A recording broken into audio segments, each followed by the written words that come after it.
ಎಲ್ಲ ನನ್ನ ರೈತ ಬಾಂಧವರಿಗೆ ನಮಸ್ಕಾರ.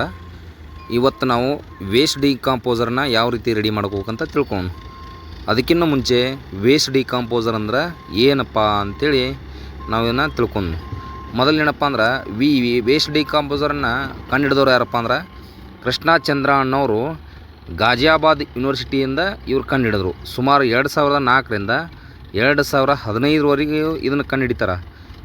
ಇದರ ಮೂಲ ಏನಪ್ಪ ಅಂದ್ರೆ ದೇಸಿ ಹಸುವಿನ ಸಗಣಿಯಲ್ಲಿ ನಮಗೆ ಬೇಡದೇ ಇರುವ ಬ್ಯಾಕ್ಟೀರಿಯಾವನ್ನು ತೆಗೆದು ಬೇಕಾಗಿರುವ ಬ್ಯಾಕ್ಟೀರಿಯಾಗಳನ್ನ ಇಟ್ಕೊಂಡು ನಮ್ಮ ಬೆಳೆಗಳಿಗೆ ಪೂರಕವಾಗುವಂಥ ಬ್ಯಾಕ್ಟೀರಿಯಾಗಳನ್ನು ಇವರು ಕಂಡುಹಿಡ್ಕೊಂಡಿರ್ತಾರೆ. ವೇಸ್ಟ್ ಡಿಕಾಂಪೋಸರ್ ಅಂದ್ರೆ ಜೈವಿಕ ವಿಭಜಕ ಅಂತ ನಾವು ಕರಿತೀವಿ. ಇದು ಯಾವ ರೀತಿ ಅಂದ್ರೆ 2 ತಿಂಗಳಿಗೆ 3 ತಿಂಗಳಿಗೆ ಗೊಬ್ಬರ ಆಗುವಂಥದ್ದನ್ನು ತಿಂಗಳಲ್ಲೇ ಗೊಬ್ಬರ ಮಾಡಿ ಬೆಳೆಗಳಿಗೆ ಪೂರಕ ಮಾಡುವಂಥದ್ದು. ಇದನ್ನು ಎಲ್ಲಿಂದ ಎಕ್ಸ್ಟ್ರಾಕ್ಟ್ ಮಾಡಿರ್ತಾರೆ ಅಂದ್ರೆ ದೇಸಿ ಹಸುವಿನ ಸಗಣಿಯಿಂದ. ಇದು ಯಾವ ರೀತಿ ರೆಡಿ ಮಾಡ್ಕೊಳ್ಳೋಂತ ಇವತ್ತು ನೋಡೋಣ ನಾವು. ಈಗ ನೋಡಿರಿ, ನಾವು ಮೊದಲು ಈ ರೀತಿ ಬರ್ಬೇಕಾರೆ ಇದು ಆಲ್ರೆಡಿ ಆಗಿರುವಂಥದ್ದು ಇದು. ಈಗ ನೋಡಿರಿ, ಇದಕ್ಕೆ ಮೇನ್ ಬೇಕಾಗಿದ್ದು ಇದು 2 ರೂಪದಲ್ಲಿ ಸಿಗ್ತದೆ. ಒಂದು ಲಿಕ್ವಿಡ್, ಆಮೇಲೆ ಪೌಡ್ರು. ಈಗ ನೀವು ನೋಡ್ಬೋದು ಮೇಲೆ 2 ಕಡೆ ಮೂಲೆಯಲ್ಲಿ ಕಾಣ್ತಲ್ಲ ಕಾರ್ನರಲ್ಲಿ 2 ರೂಪದಲ್ಲಿ ಸಿಗ್ತದೆ. ಮೊದಲು ನಾವೇನು ಮಾಡೋಣ, ಈಗ ನಾವು ನಮ್ಮಲ್ಲಿ ಬ್ಯಾರಲಲ್ಲಿ ತಳದಲ್ಲಿ ಸ್ವಲ್ಪ ಇತ್ತು ಆಲ್ರೆಡಿ. ಮೊದಲು ನಾವು ಇದನ್ನು ಕಲ್ಚರನ್ನು ಇಟ್ಕೊಂಡ್ವಿ. ಆಮೇಲೆ ಇಲ್ಲಿ ಮೇಲೆ ಕಾಣ್ತಲ್ಲ ಪೌಡರ್ನ, ಅದನ್ನು ಈಗ ಆ ಕಲ್ಚರೇ ಇದರಲ್ಲಿರೋದು.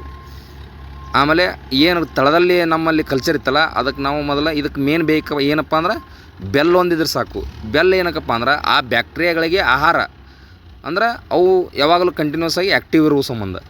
ಅದರ ಸಂಬಂಧ ನಾವೇನು ಮಾಡ್ತೀವಿ, ಆ ಉಳಿದಿರೋ ನಮ್ಮಲ್ಲಿ ಏನು ಕಲ್ಚರ್ ಇತ್ತಲ್ಲ ಅದಕ್ಕೆ ಮೇಲೆ ನಾವು ಮತ್ತೆ ಫುಲ್ ಬ್ಯಾರಲ್ಗೆ ನೀರು ತುಂಬ್ಕೊಂಡೀವಿ.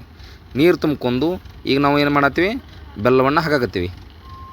ನೋಡಿರಿ, ನೀವು ಬೆಲ್ಲ ನೋಡ್ಬೋದು. ಅಂದ್ರೆ 200 ಲೀಟ್ರಿಗೆ 2 kg ಬೆಲ್ಲ ಬೇಕು. ಆಲ್ಮೋಸ್ಟ್ ನೀವು ಬೆಲ್ಲ ಈ ಕರಿ ಬೆಲ್ಲ ಬಳಸೋದು ಭಾಳ ಉತ್ತಮ. ಅಂದ್ರೆ ಸ್ವಲ್ಪ ಕೆಮಿಕಲ್ ಫ್ರೀ ಇರ್ತದೆ. ಅಂದ್ರೆ ಇದು ಸುಮಾರು 5 ದಿನಕ್ಕೆ ನಿಮಗೆ ರೆಡಿ ಆಗಿಬಿಡ್ತದೆ.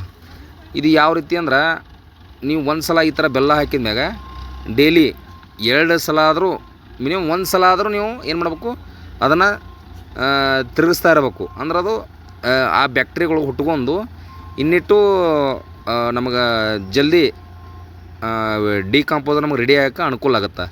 ಈಗ ನೋಡ್ರಿ, ನಾವು 2 kg ಬೆಲ್ಲ ಆಯ್ತದ, ಅದನ್ನು ತಂದು ಹಾಕಾಕತ್ತೀವಿ. ಇದಕ್ಕೆ ಈ ಡಿಕಾಂಪೋಸರ್ಗೆ ಬೆಲ್ಲ ಬಿಟ್ಟು ಮತ್ತು ನಮಗೇನೂ ಅವಶ್ಯಕತೆ ಇರೋದಿಲ್ಲ. ಈಗ ಕೆಲವೊಬ್ಬರು ರೈತರ ಹತ್ರ ಏನಪ್ಪ ಅಂದ್ರೆ ದೇಸಿ ಹಸು ಇರಲ್ಲ, ಅಂಥವರು ಏನು ಮಾಡ್ಬೋದು, ಡಿಕಾಂಪೋಸರ್ನ ಬಳಸ್ಬೋದು. ಒಂದು ವೇಳೆ ಹಸು ಇದ್ದರೂ ಇನ್ನೂ ಒಳ್ಳೆಯದೇ. ಈಗ ಸುಮಾರು ನಾವು ಕೇಳ್ಬೋದು, ನೀವು ಯಾವುದಪ್ಪ ಅಂದ್ರೆ ಗೋಕೃಪಾಮೃತ, ಇಂಥವು ಸುಮಾರು ರೈತರು ಬಳಸಕತ್ತಾರ. ಅದರ ಜೊತೆಗೆ ನಾವು ಯಾವುದೇ ರೀತಿ ಹಸು ಇಲ್ಲಾರ್ದವರು ಸಹ ಇದನ್ನು ನಾವು ಈ ರೀತಿ ರೆಡಿ ಮಾಡ್ಕೊಂಡ್ವಿ ಅಂದ್ರೆ ನಮ್ಗೆ ಅನುಕೂಲ ಆಗುತ್ತೆ. ಆಮೇಲೆ ಒಂದು ಸಲ ನಾವು ರೆಡಿ ಮಾಡ್ಕೊಂಡೀವಿ ಅಂದ್ರೆ ಈ ಕಲ್ಚರನ್ನು 5 ವರ್ಷ ತನಕ ಬಳಸ್ಬೋದು. ಈಗ ನೋಡಿರಿ, ಎಲ್ಲ ಬೆಲ್ಲ ಹಾಕಿದ್ವಿ ನಾವು.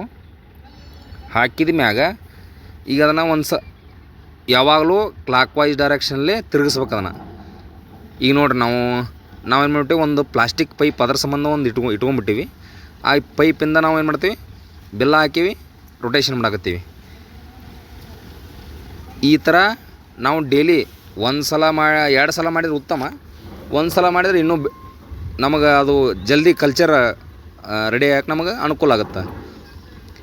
ಇದು ಮೇನ್ ಎದಕ್ಕಪ್ಪ ಅಂದ್ರೆ ಗ್ರೋತ್ ಪ್ರಮೋಟರ್ ಆಗಿ ಮಾಡ್ತದೆ. ಆಮೇಲೆ ಕೀಟನಾಶಕವಾಗಿ ಬಳಸ್ಬೋದು. ಇದ್ರ ಬಗ್ಗೆ ನಿಮಗೆ ಹೆಚ್ಚಿನ ಮಾಹಿತಿ ನೀವು ನೆಟ್ಟಲ್ಲಿ ಎಲ್ಲ ಸಿಗ್ತದೆ ನಿಮಗೆ. ಆಮೇಲೆ ಏನು ಮಾಡಬೇಕು, ಇದನ್ನು ಆಲ್ಮೋಸ್ಟ್ ನೆಳ್ಳಿಗೆ ಬ್ಯಾರಲ್ ಏನದಲ್ಲ ನೆಳ್ಳಿಗೆ ಇರುವಂಗೆ ಇಟ್ಕೋಬೇಕು ನಾವು. ಬಿಸಿಲಿಗೆ ಇಟ್ಟರೆ ಅವು ಬ್ಯಾಕ್ಟೀರಿಯಾ ಸ್ವಲ್ಪ ರಿಯಾಕ್ಟ್ ಆಗ್ತಾವೆ, ಅದರಿಂದ ಸ್ವಲ್ಪ ಇದಾಗುತ್ತೆ. ನಾನು ನೋಡಿರಿ, ಯಾವುದೇ ರೀತಿಯಿಂದ ಹೊರಗಡೆಯಿಂದ ಡಸ್ಟ್ ಅಥವಾ ಯಾವುದೇ ಕೀಟ ಅದು ಬೀಳಬಾರ್ದು ಅಂತೇಳಿ ನಾವು ಮ್ಯಾಗ ಅದಕ್ಕೆ ಒಂದು ಅರಿವಿ ಕಟ್ಟಾಕತ್ತೀವಿ. ಅಂದ್ರೆ ಅರಿವಿ ಕಟ್ಟಿಬಿಟ್ಟಿವಿ ಅಂದ್ರೆ ನಮ್ಮ ಒರಿಜಿನಲ್ ಕಲ್ಚರ್ ಹಾಗೆ ಇರ್ತದೆ. ನಮಗೆ ಯಾವುದೇ ರೀತಿಯಿಂದ ಅದು ಏನಾಗಲ್ಲ, ಡೈಲ್ಯೂಟ್ ಆಗೋಲ್ಲ, ಅಂದ್ರೆ ಕೆಡಲ್ಲ. ಯಾವುದರ ಒಂದು ಸಣ್ಣ ಹುಳ ಬಿದ್ದರೂ ಸಹ ಏನಾಗುತ್ತದು, ಕೆಡುವಂಥ ಚಾನ್ಸಸ್ ಇರ್ತದೆ. ಇದು ಯಾವ ರೀತಿ ಅಂದ್ರೆ ಭಾಳ ಸೂಕ್ಷ್ಮ ಬ್ಯಾಕ್ಟೀರಿಯಾಗಳಿವು. ನೋಡಿರಿ, ನಾವೀಗ ಅದನ್ನು ಮ್ಯಾಗ ಒಂದು ಅರಿವಿ ಕಟ್ಟಿಬಿಡ್ತೀವಿ. ಈಗ ಕಟ್ಟಿಬಿಟ್ಟಿವಿ ಅಂದ್ರೆ ನಮಗೆ ಯಾವುದೇ ರೀತಿಯಿಂದ ಏನಾಗಲ್ಲ,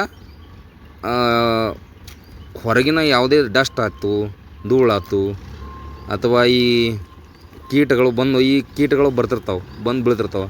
ಅದರ ಸಂಬಂಧ ಅದನ್ನು ಅವಾಯ್ಡ್ ಮಾಡೋ ಸಂಬಂಧ ನಾವೇನು ಮಾಡತ್ತೀವಿ ಅಂದರೆ ಅರ್ಬಿಯನ್ನು ಕಟ್ಟಾಕತ್ತೀವಿ. ಇದಾದ ಮೇಲೆ ಡೈಲಿ ನಾವು ನೋಡೋದು ರೊಟೇಟ್ ಮಾಡೋದು, ಕಲ್ಚರನ್ನು ಯೂಸ್ ಮಾಡ್ಕೊಳ್ಳೋದು ವಿಚಾರ ಮಾಡಬೇಕು. ನಮಸ್ಕಾರ.